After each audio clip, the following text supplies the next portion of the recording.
Today we have this question: can Padre Pio help in desperate times through his intercession?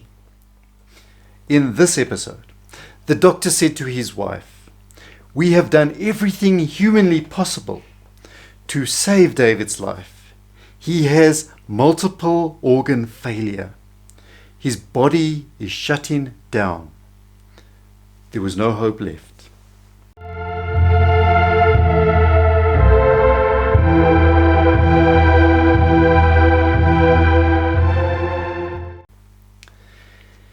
If you're new to our YouTube channel, then please feel free to subscribe, and don't forget that if you want to be part of this Friday's Mass intentions as one of the specially protected children of Padre Pio, then just visit our website, and there you'll find a form where you can send us a message. Then we'll know that to include you in the Mass intention. Plus, after that, we'll be able to send you the videos by email, which should be more convenient. Our story begins. David Doherty, and he's from Northern Ireland, and he had always tried to live a very healthy life. And then out of the blue, the doctors diagnosed a triple bypass open heart surgery. This was a complete shock to him. Anyway, he ended up in the Golden Jubilee Hospital in Glasgow in Scotland, and according to the doctors, the operation went well. They considered it a success. But then, shortly thereafter, and David took a turn for the worse, and he ended up back in hospital. But this time he ended up in the ICU, the intensive care unit. He started to go, drifting into and out of consciousness. The doctors at this point called his wife, and they explained to her that she had better get the family together, prepare the family for the worst. And 2 days later, David was put onto a ventilator. He could no longer breathe by himself. They administered as many antibiotics as they could, but he had a raging infection throughout his body, and they could not slow this infection. His kidneys failed as a result. He got septicemia, blood poisoning set in. The doctors spoke to Isabel again and told her that they had done everything humanly possible to save David's life, but he now had multiple organ failure, and his body was just shutting down. There was nothing else they could do.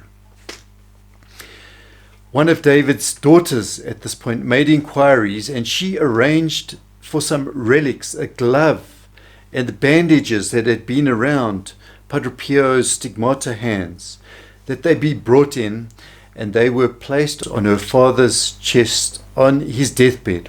And the family gathered around and they prayed to Padre Pio that he would intercede and spare the life of their father.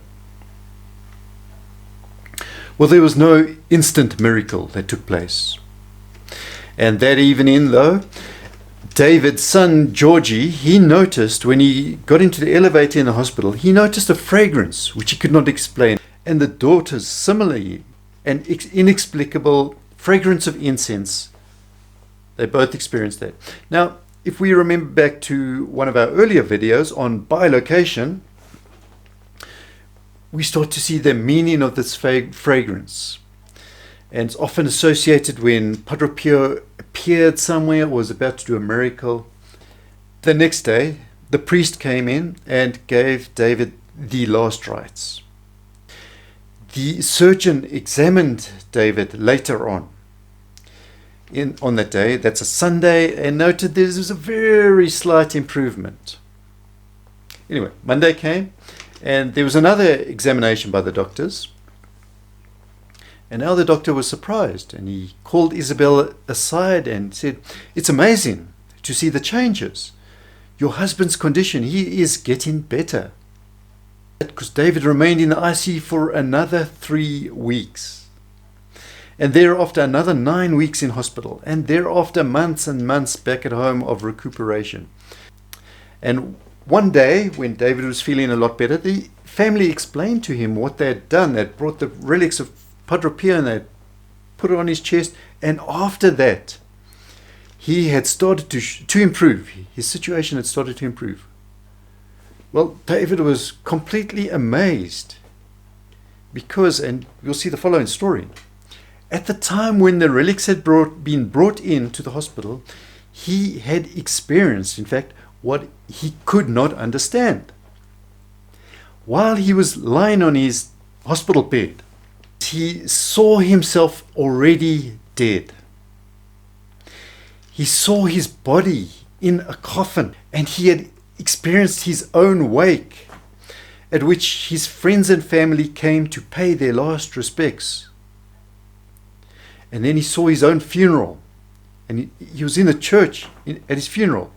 And then he was loaded into the back of the hearse, and he was driven out into the countryside of Derry. And there he saw a very strange thing. He saw a field stretching a long way, and in every direction that he looked, he saw a horrific sight. Everywhere, as far as he could see, were bodies crawling in the mud. It must have been a grisly and gruesome sight. If you don't think so, then you've probably been watching too many horror movies, and I suggest cut down on the horror movies. This is what David saw, though. And he had a feeling of mounting sense of dread. And he said to himself, is this where I'm going to spend all my eternity? And dread and panic set in. And at this point, a loud voice shouted, get out and save some souls. And then David saw himself back in the hearse, and the hearse pulled over on the side of the road. The passenger asked the driver, why are we stopping? And the hearse driver said, he has been given a second chance. And at the time when the relics were brought in, even the nurses had noted something they couldn't explain had happened. And David, before the incident, he knew almost nothing about Padre Pio. And his spiritual life was actually not important to him.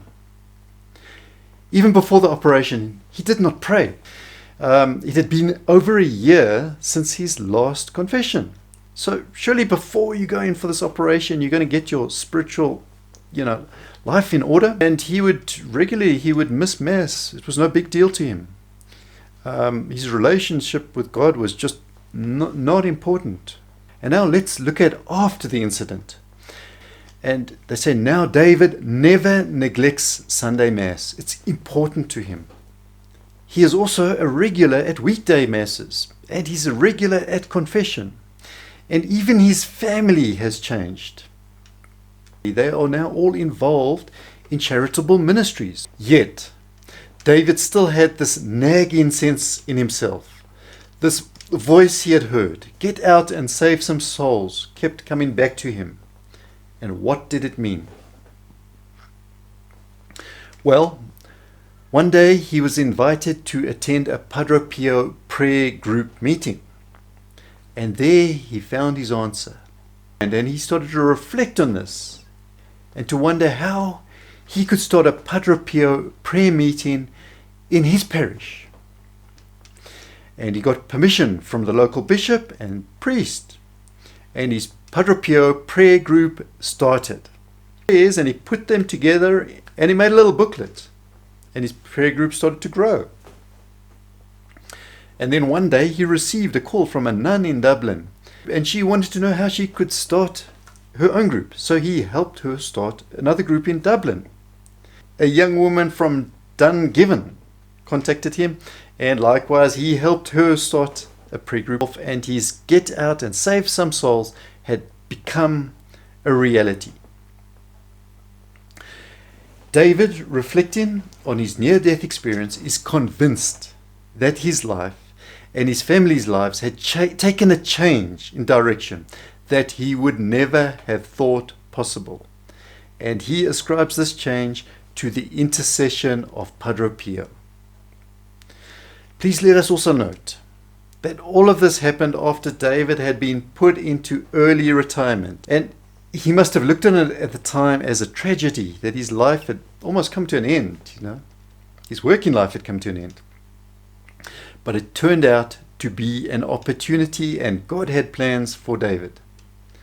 So let's contrast this with the wisdom of the world, which is pushing more and more euthanasia onto old people, as if they're worthless. Yet, spiritually, here we see a case of being the most rewarding time in a person's life. So never let us waste the years we have to do some good. In nome del Padre, del Figliolo e dello Spirito Santo, e così sia. Sia lodato Gesù e Maria, oggi e sempre.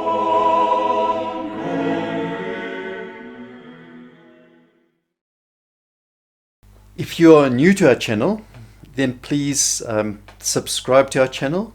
There's a subscribe button below and you'll be subscribed to the YouTube channel.